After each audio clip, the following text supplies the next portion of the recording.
चलिए आइए अब हम लोग पढ़ते हैं प्राइस इलास्टिसिटी ऑफ डिमांड। बहुत ही इंपॉर्टेंट है ये भी। आइए इसको समझते हैं। You learned that the law of demand which explains the inverse relationship between price quantity demanded of a commodity। आप ये पढ़ चुके हैं आगे कि जो लॉ ऑफ डिमांड है वो हम लोग क्या बताया कि प्राइस और क्वांटिटी डिमांडेड एक कमोडिटी का उसमें इन्वर्स रिलेशनशिप है। प्राइस बढ़ता है तो क्वांटिटी डिमांडेड कम होता है, प्राइस कम होता है तो क्वांटिटी डिमांडेड बढ़ता है। The law of demand explains only directions of change in quantity demanded, but does not tell us by how much amount the quantity demanded changes due to change in its price।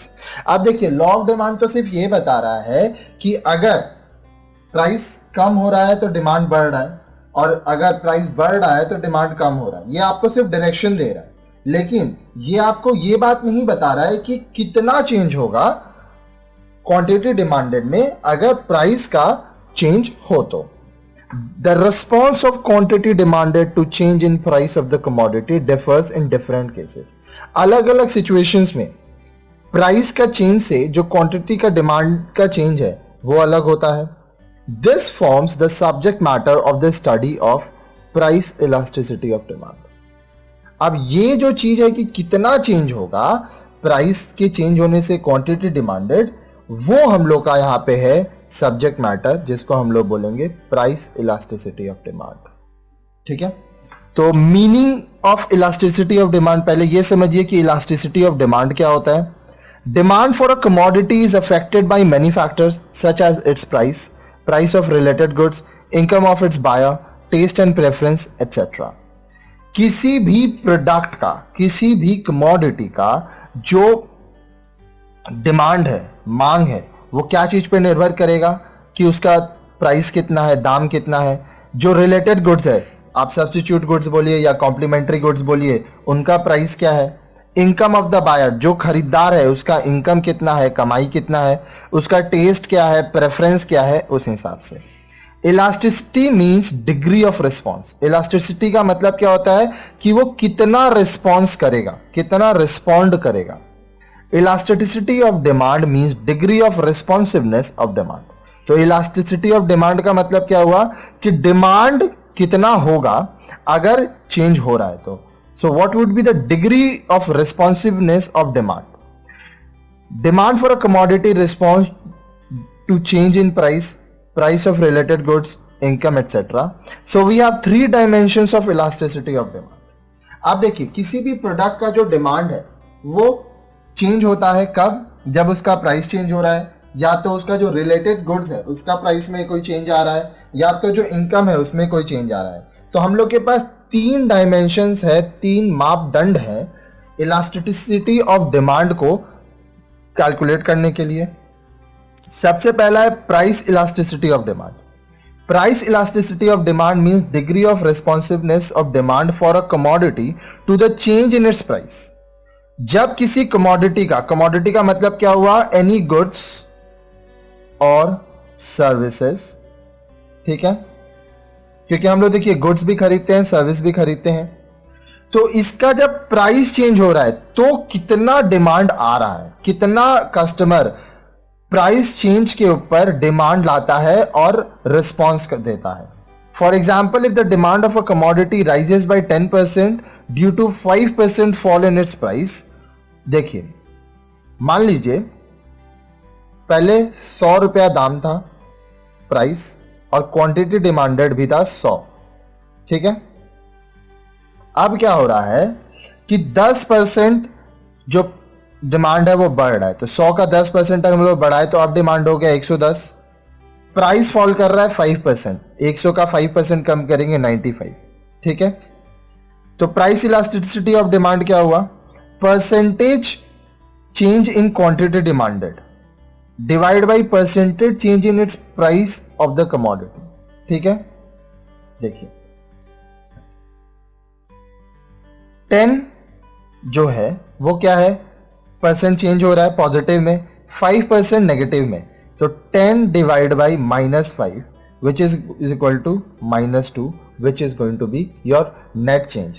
अब ये जो EP है, E और P का मतलब क्या हुआ, elasticity of price. ठीक है, elasticity of demand in price, या इसको आप प्राइस इलास्टिसिटी डिमांड भी कह सकते हो। Note that EP price elasticity of demand यहां पे जो बोल रहा है will always be negative due to inverse relationship of price and quantity demanded. ये हमेशा याद रखिएगा, प्राइस इलास्टिसिटी ऑफ डिमांड हमेशा नेगेटिव होगा क्योंकि प्राइस और क्वांटिटी डिमांडेड में इनवर्स रिलेशनशिप है। प्राइस बढ़ेगा तो क्वांटिटी कम हो जाएगा, प्राइस कम होगा तो क्वांटिटी बढ़ जाएगा, इसलिए price elasticity of demand will always be a negative. Okay, ये हमेशा नेगेटिव आएगा। इसको निकालते कैसे हैं? Percentage change in quantity demanded, यहां पे 10% चेंज हुआ था, divide by percentage change in price of the commodity 5% change हुआ था, तो ओवरऑल -2% का आपका प्राइस इलास्टिसिटी ऑफ डिमांड हो गया। अब हम लोग आगे देखेंगे। देखिए, ये जो इलास्टिसिटी ऑफ डिमांड है इसको अच्छे से पढ़िएगा क्योंकि आपके एग्जाम में बहुत बार ये आता है। अब देखिए, नेक्स्ट है income elasticity of demand. Income elasticity of demand कैसे होता है जी? Income elasticity of demand refers to the degree of responsiveness of demand for a commodity to the change in income of its buyer. Buyer का जब income change हो रहा है तो उसका डिमांड कितना चेंज हो रहा है, ये हम लोग को पता चलेगा इनकम इलास्टिसिटी ऑफ डिमांड से। Suppose income of the buyer rises by 10% and his demand for the commodity rises by 20%। अब देखिए, इनकम में क्या हो रहा है, आपका इनकम बढ़ेगा तो आपका डिमांड भी बढ़ेगा, इनकम कम होगा तो डिमांड कम होगा। इनकम का मतलब क्या होता है? आपका कमाई। तो इनकम इलास्टिसिटी ऑफ डिमांड जिसको हम लिखते हैं EY, ठीक है, ये कैसे निकलता है? Percentage change in quantity demanded divide by percentage change in the price of the commodity. कितना परसेंट चेंज हुआ है? 20% आपका चेंज हुआ है क्वांटिटी डिमांडेड में, और आपका इनकम कितना चेंज हुआ है? 10% से, ठीक है। तो यहां पे देखिए, ओवरऑल काट के ये 2 हो गया, ठीक है। Next, cross elasticity of demand. Cross elasticity क्या होता है? Cross elasticity of demand means the degree of responsiveness of the demand for a commodity to the change in price of its related goods, substitute goods और complementary goods. अब देखिए, cross elasticity में क्या हो गया? आप चाय यूज करते थे, ठीक है, इसका जो कॉम्प्लीमेंट्री है कॉफी, मान लीजिए इसका दाम में कुछ चेंज हो रहा है, ये सब्स्टिट्यूट गुड्स हो गया। या कॉम्प्लीमेंट्री गुड्स, मान लीजिए चाय के साथ आपको दूध लगेगा, इसमें कोई चेंज हो रहा है, तो आपका जो डिमांड है वो कितना बदलेगा?